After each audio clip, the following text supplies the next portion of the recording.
Okay, so we're going to move to our panel portion of the discussion now. And Mark, I'm going to ask you first to comment on what type of credentialing does your program or your association offer with CSAM? So first of all, thanks, Amy, for having us here and for this conversation about the different quality assurance programs that exist out there in the field of simulation-based education. So CSAM, as a sort of overarching European society in the field of simulation-based education, has quite recently just started a quality assurance program, which we call CSAM Accreditation. And the reason behind this is that we were, I mean, there are many solutions out there, and I'm glad we'll hear about a few of them today on this panel. But the reason was that we got requests from our members to have something on a broad European level and in a European way, so to speak, because throughout Europe, centers and policies and healthcare systems and whatnot are extremely diverse. So it's hard to find a program that fits everyone. So these were the requests from our member. And then we did a need assessment, and we had a working group come together and define what CSAM as a society would call quality standards, and that was the result of the accreditation program, which is aimed at educational institutions. So it's not aimed at educators as persons, and it's not aimed at programs as in courses or educational programs generally. It's aimed at institutions. And I'm deliberately saying institutions and not centers, because an institution can be whatever. You can do simulation just in situ and have no center at all, and still you're an institution. Or you can have a huge building and center or whatnot. So that's the diversity we try to cover in this program. Thank you. Paul, if you could please comment. Yeah, so I'm here talking for ASPE, and we've been doing accreditation since 2019, and we have 3 different kind of levels or different types of accreditation. So you can be accredited as an individual who delivers simulation-based education. Your organization can be accredited, or a particular program can also be accredited. And this accreditation lasts for 3 years. You have to kind of commit to 3 years of membership of ASPE. That's sort of the payment for this. And then we're just actually, it's funny because we're just coming around again for the re-accreditation. So some of the people that were accredited first, now we have to think about how we're going to do that. But I think we have a process in place. So yeah, we have these 3 different kind of streams. And you might be an individual who's accredited in an organization that's accredited in a program that's accredited. So you can kind of mix them up and mash them up. And so yeah, mostly the organizations that are accredited also have individuals in it who are accredited as well. And where does your accreditation reach? Is it through all the European countries as well, or is it specific to the UK, or where would you say that your reach goes? No, so I suppose ASPE is I guess it's more, most of the membership comes from the UK, but that I'm in the Republic of Ireland, for example, so I'm not in the UK, and we have members who are not in the UK. So ASPE is trying to become, I think, a bit more cross-European. So it doesn't necessarily have a European focus. We have an organization in Hong Kong that was accredited recently, for example. So no, it's not only specific to the UK. Okay, great. Thanks so much. Andrew, would you please comment on your credentialing programs that you have at SSH? Sure. And I'm focusing primarily on our accreditations and certifications today. We have a number of other programs as well that would probably fall under there with, CE accreditation and so forth. But our accreditation and certification journey began back in 2007, and we focused on primarily accreditation first in terms of launching that program first, and that is the organizational recognition of the quality of simulation activities, and of course it's not just the activities themselves, but all of the components within the organization to demonstrate the various pieces that need to be in place, be it staffing, infrastructure, organizational support, all those things that are necessary for the overall program, the simulation program, to be successful and to be able to demonstrate that quality. And our first accreditations were granted in 2010. We have a unique model compared to other accreditations that are out there, in that while everyone has to demonstrate compliance with the core standards, there are a number of areas that you then would apply for depending on your actual activities. And that's our ART-SF model, so assessment, research, teaching and education, the systems integration piece, which is specifically focused on patient safety and healthcare organization safety type efforts, and then the simulation fellows programs. And so that's our accreditation program. And then for individuals, we have certifications, and our first certifications were actually granted in 2012. So we are celebrating 10 years of certification this year at IMSH coming up, which is fabulous, of course. Our primary programs, of course, are our two examination-based certifications, the CHSE and CHSOS. Both of those are accredited through the NCCA, the National Commission on Certifying Agencies, which is quite a hallmark to have for our programs. But it's been fascinating, of course, to have those two programs and see all the individuals from around the world who have become certified, and also with our advanced portfolio based certifications once you've achieved those two initial certifications. Great. Thanks so much for sharing. So Mark commented a little bit on this. So I'm going to go to Paul first and give Mark a second to think if he has anything to add to this. But initially, why did your association decide to move forward with your credentialing program? What were the needs, or what were the things that you identified as important to institute this type of credentialing? I think what happened was, just looking back into the history, so I wasn't a member then, but we came up with the standards, I suppose, for simulation-based education. And I think the next kind of logical step to move from those standards is to use those standards to support our members to either, to demonstrate their expertise, or help people to consider what they need to do in order to demonstrate their expertise. So I think it grew from our standards into, now we want to accredit our members against these standards. And of course, our members wanted this because it's a badge, or it's some demonstration that you have some idea of what you're doing when it comes to simulation-based education. Yeah, and that's really kind of the natural progression. If you look at the growth of an industry, that it starts with, people, those innovators trying to get started, and then really having those innovators move into an opportunity to develop standards by doing research and looking into it, but then adding that credentialing piece onto it. Andrew, could you comment on your thoughts as to really why SSH got started with the accreditation and credentialing? I think it mirrors a little bit of what was just mentioned, but a lot of our starting point came down to the decision by our board of directors to create the programs as a service to the healthcare simulation community. That's sort of been our approach to all of our programs as we've developed these, because we've needed to have standards developed. Back in 2007, again, at that point, I don't think there were any standards that existed, or they were very nascent, depending on which organization was working on which piece, of course. And our own surveys, when we were developing certification, identified really interesting data, such as 86% of the respondents saying that they were learning on the job rather than actually measuring up to a known framework for what performance looked like. And so that was really important for our board to say, look, there's a lot of things that need to be done to sort of help solve that problem. And accreditation and certification clearly are two very important pieces to it, not just to help set those standards, but frankly, to develop the profession as a whole, for healthcare simulationists, and to be recognized as such. And I know we'll talk about a little bit of that later on, but that's where we started our journey.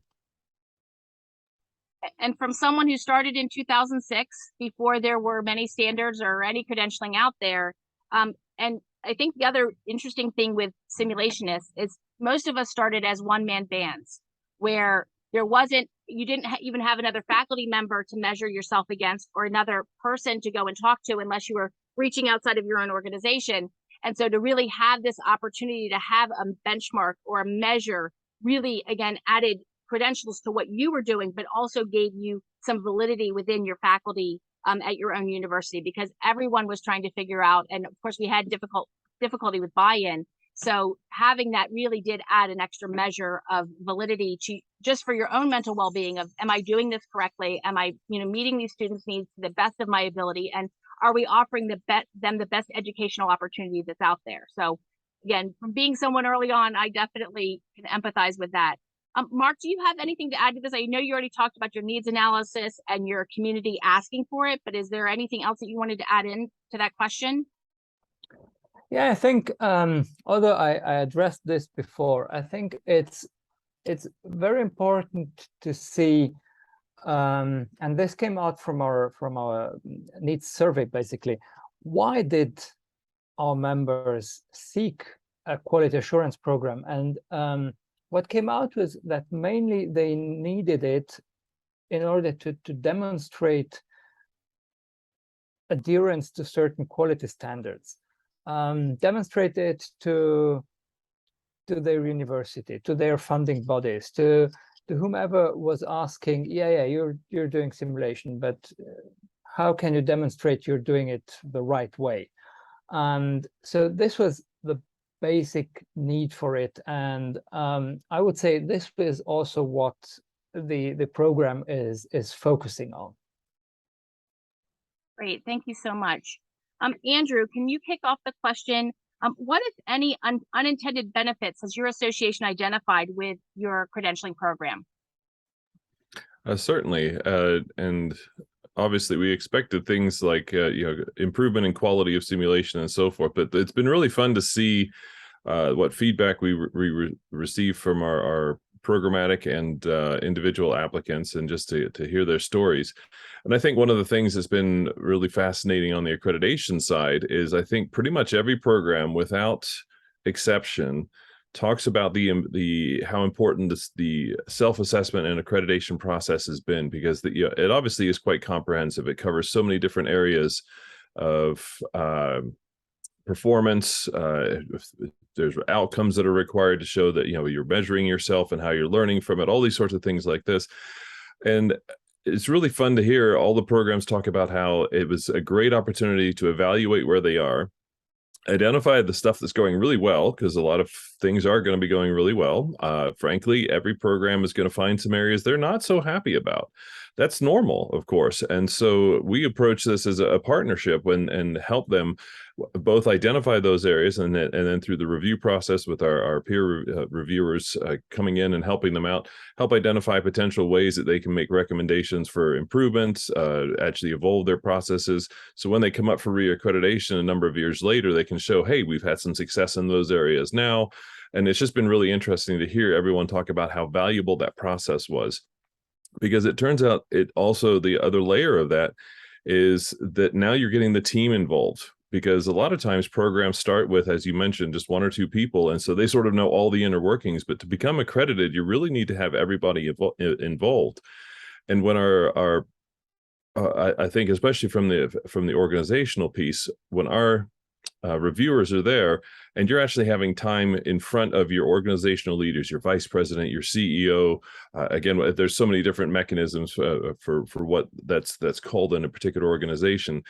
But you actually get that really high profile in front of those high up leaders that you may have very little time with, if anything. And our reviewers can really promote the amazing work that's going on. And so a lot of these layers of really cool things that occur through the accreditation process. And it's really fun to see those sorts of things as well. Even getting extra staff out of it, because we can always, almost everybody without fault, it's like they never have enough staff. And to be able to say, look, they can do so much more if you just give them a little more staff. For certification, I think we get a lot of different stories from the individual perspective, of course. Anything from our operations specialists, we've had some talk about, suddenly they have a credential and now they're perceived as having the knowledge and expertise and have a level playing field at the table when talking about simulation, where previously they didn't. That type of credential really makes a difference to their actual position in the process. And that's really interesting to see that kind of thing. We've seen organizations rewrite their job descriptions to match up to the examination blueprints and all those KSAs that are listed in the examination blueprints. And sometimes that has actually led to a reclassification of the job and actually an improvement in salaries, which is just absolutely amazing. Not something that is a design of the program, but to see those kinds of outcomes is really good, obviously for the individuals involved, and frankly, really good for the industry as well, the whole, all of healthcare simulation. Thank you. Mark, can you share some of, if you have some to share as far as unintended benefits or side benefits that you've learned along the way through this process? Well, yeah, thanks for this thought-provoking question, because I would say there are mainly two things. So the first one is that we got a lot of feedback that through the process of going through accreditation, already centers or institutions identified a lot of points that they immediately addressed and improved upon without waiting for our feedback and whatnot. Just by reading the questions and by thinking about the answer, they were like, maybe this could be done better. And so this was, yeah, kind of an unintended consequence, but it was very nice to see. And the other one was really to see that we got a lot of feedback and interest also from outside of what we would, let's say, traditionally call Europe, and where we expected our members and the interest to be.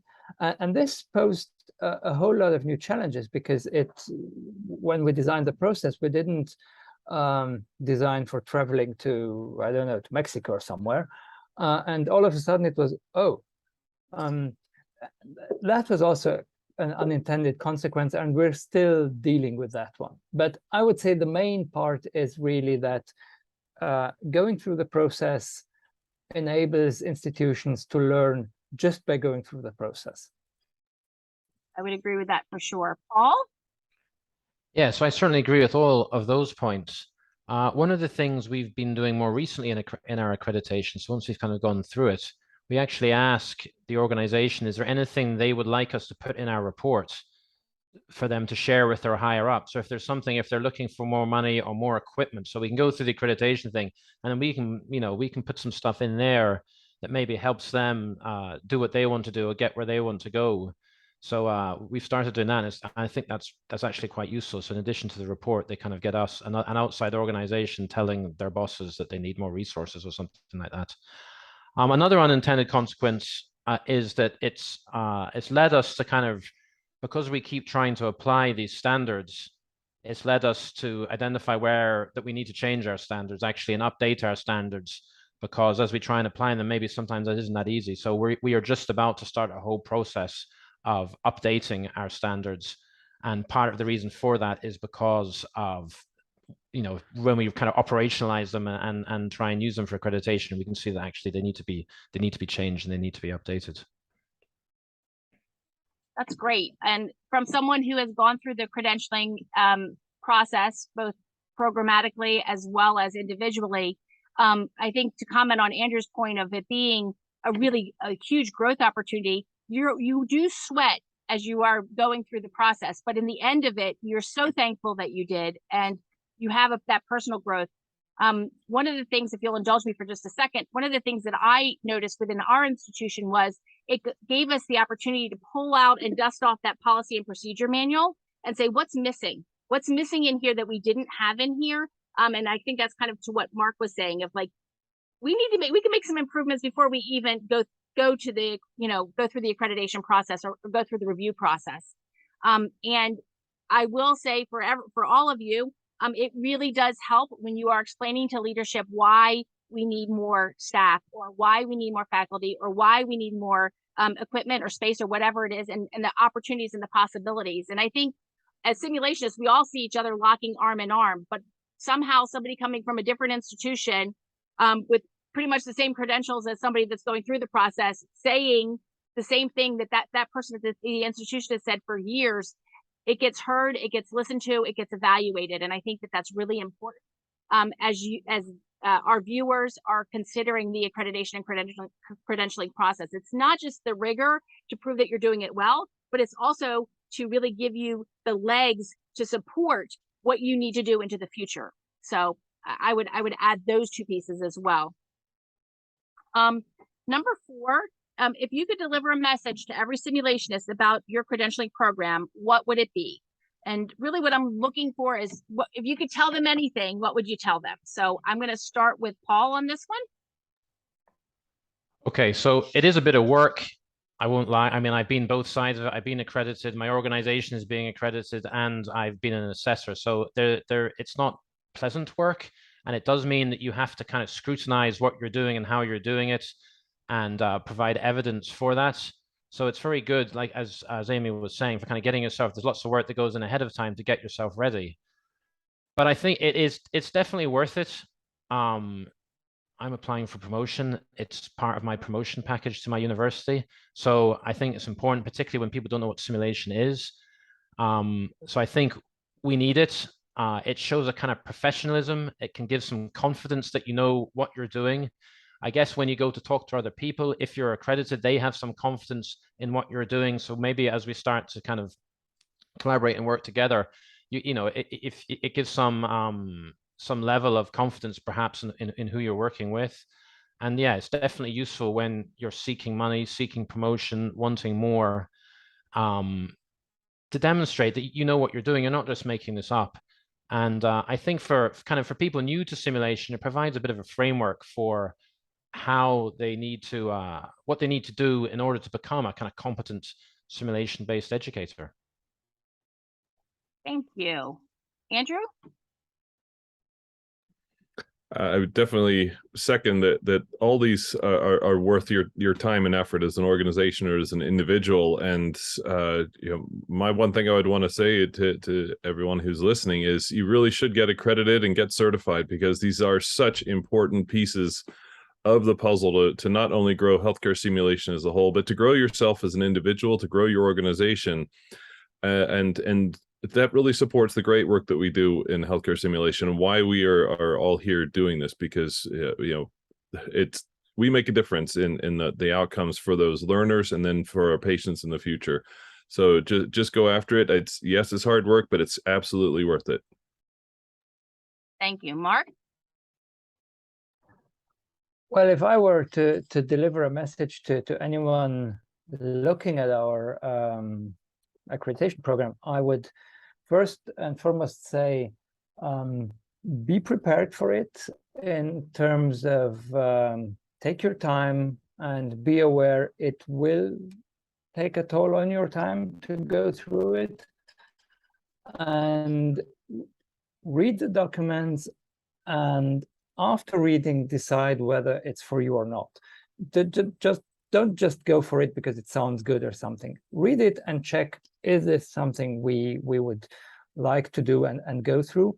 And then, yeah, be prepared for quite a bit of work and quite a bit of searching for documents and seeing whether they fit or not, and stuff like that. But in the end, be sure that showing that that certificate to your superiors, to your university, to your funding bodies, will make it up for it. It will be worth it. Right. And one thing we did at our institution, and I don't know if it's the same in Europe and the UK, but we negotiated part of our workload. So when we went through the process, we said, you know, this is going to be a tough process. It's going to take some time, and it is a team effort. We had people from the dean on down involved, but the people that were predominantly responsible to answer most of the accreditation standards negotiated a portion of their workload in that year in order to get it accomplished. So it is something where it really does take some time, and you do want to take it seriously. But you can consider that. Is workload, is that the right word in the European UK market for that? I don't know if that's the right way to put it. I think it is the right words, but yeah. I wish my organization would have given us some time. They don't care. We did it for us, I guess. I don't think their organization knew enough to give us, it's good after the point. They like the fact that we've done it, but yeah, it is workload, and yeah, I guess if you can get your organization to carve you out a bit of time to do it, the more the better. That's good to know. Yeah, I mean, it came from the leadership down of, we want you to go through the accreditation process. So then we were able to negotiate it. So I guess it just depends on, who's initiating it. But I guess in the end for you, Paul, you mentioned you're going for promotion. So it does help in the long run, even if it is something where you can't negotiate it for workload. Number 5 is, in your opinion, how does credentialing help a greater community beyond healthcare simulation? So how, as you're thinking about the greater good, how does accreditation or credentialing help that? Mark, I'm going to go to you first.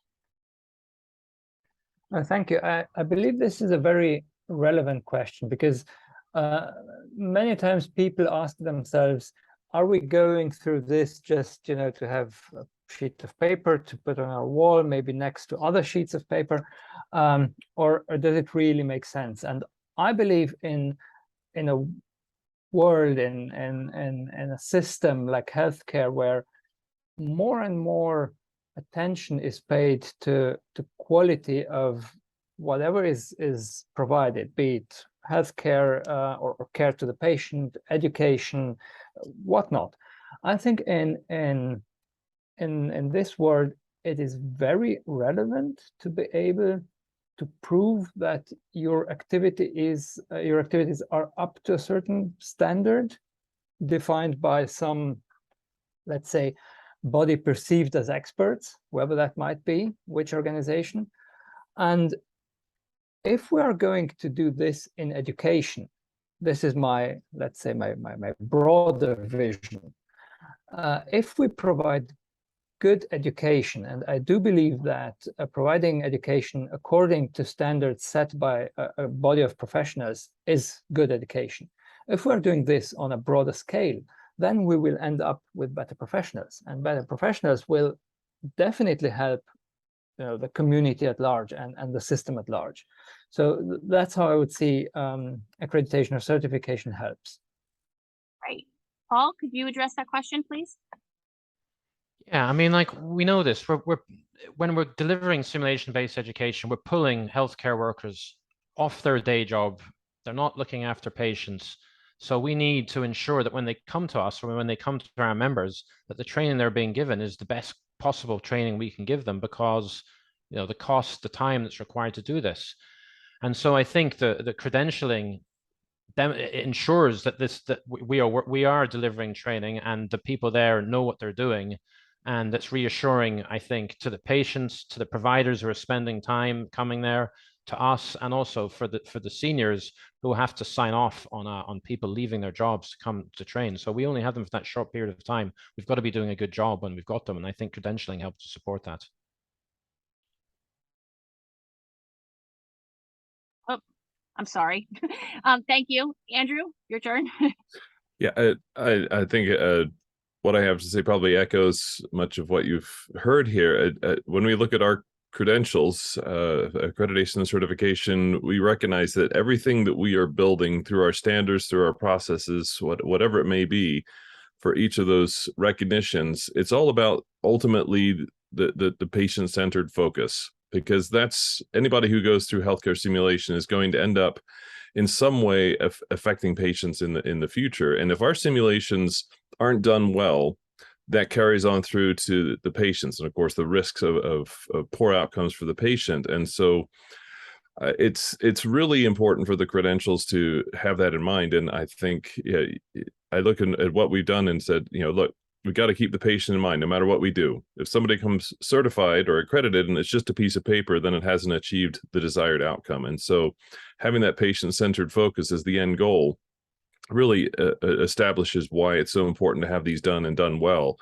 So that way, when people go through the processes and spend the time to become accredited, to become certified, it has a meaning and has obviously a beneficial outcome to the patients at the end.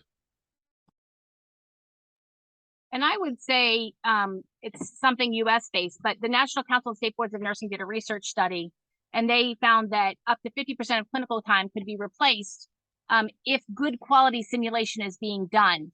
And it would have no effect on the learner or the student in this particular case. And I think that's the qualifier, is that we need something to ensure that the simulation programs that are using or potentially using this for clinical replacement, or as I think Paul mentioned, bringing people from, that are already licensed and coming down to do that it's good quality healthcare simulation that's being done, so that the outcomes are what we expect and are meeting those standards.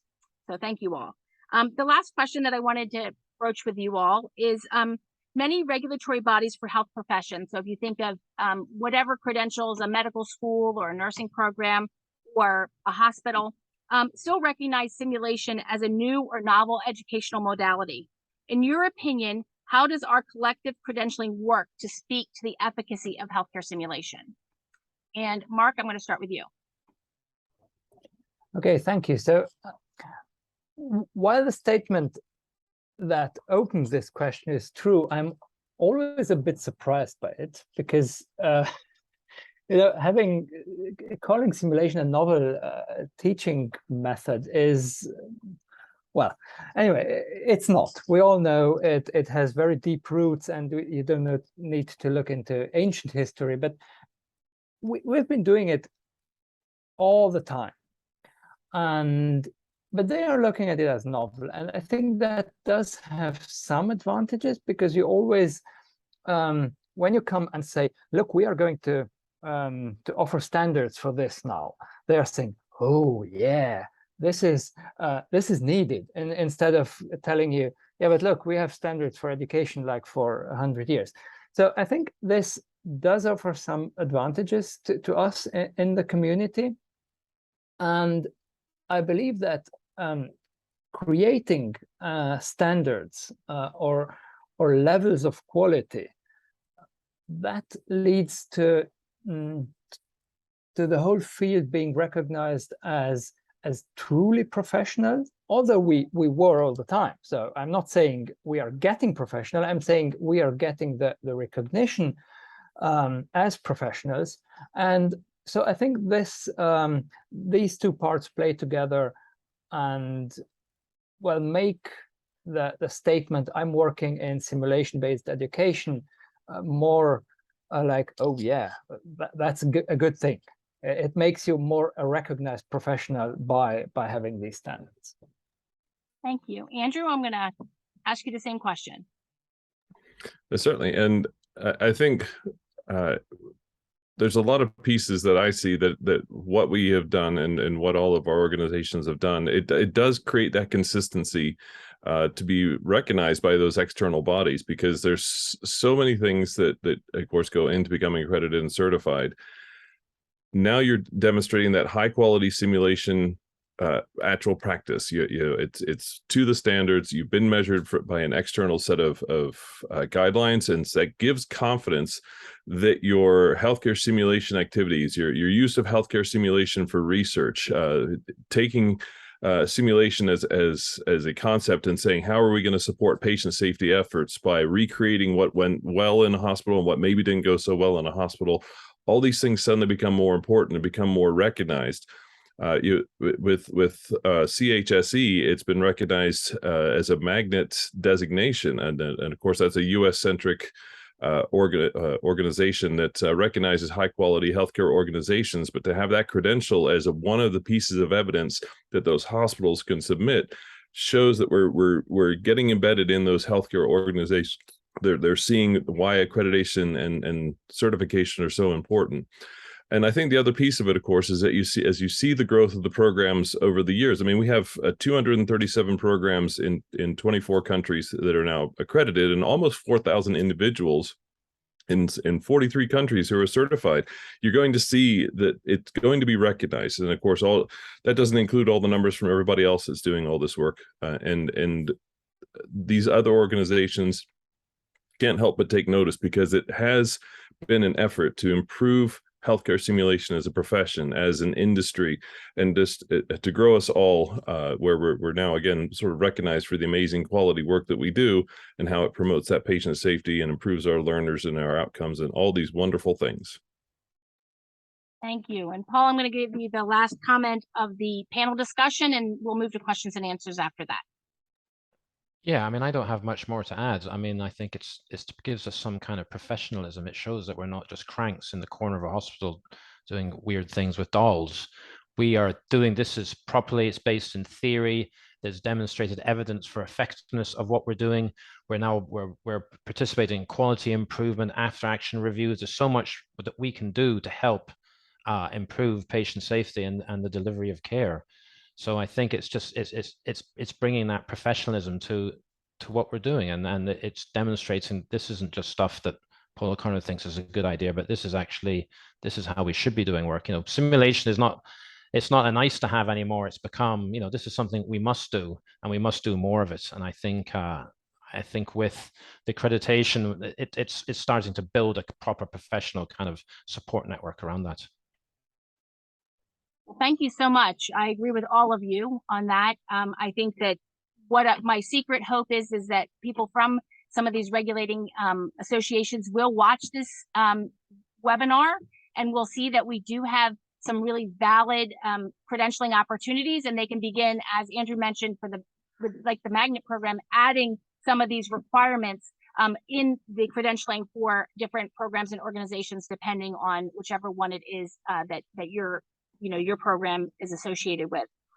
So as we move into the question and answer section, I would like to ask our audience to put questions and answers into the chat, but also if the three of you would have the link to the information for your credentialing and put that into the chat as well, so anybody that's watching and wants more information can get that, and we will move into that very shortly. Thank you so much for your time, your talents, your inputs. This has been a really lively panel discussion, which is what I had hoped for, so I really appreciate it. Thank you very much. Thank you.